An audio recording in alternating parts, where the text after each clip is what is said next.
Well, lawmakers in Washington, D.C. certainly have a lot of important ag policy that needs to be addressed sooner rather than later, most notably a new farm bill.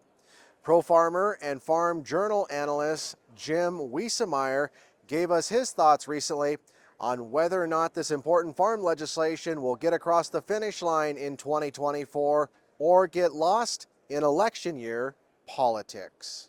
I still think a little over 50% that we could have a new farm bill done by July of 2024. The reasons I say that is because of outgoing Senate Ag Committee Chairwoman Debbie Stabenow, Democrat from Michigan. She'll want that as part of her legacy. But there are two key issues that have to be answered. One, additional funding needed to improve the Title I safety net. Around 20 billion more dollars is needed. That's a chunk of change even in Washington. And the second one are individual issues. How do you improve Title I?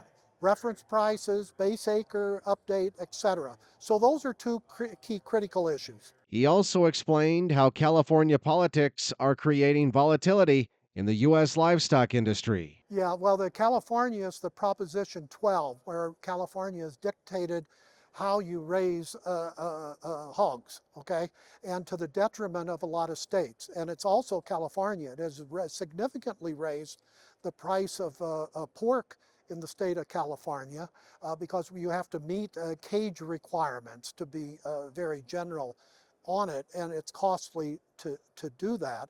And so the number of pork cuts going into California now, especially beginning January 1 in 2024, are going to be reduced. So they're going to feel some pain.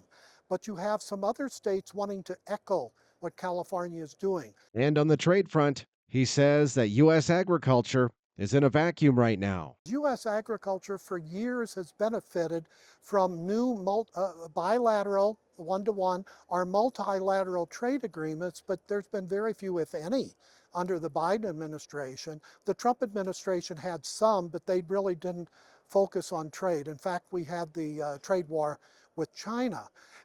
Under both administrations, I've seen a dramatic shift on trade policy, more on the protectionist side, and that's not good.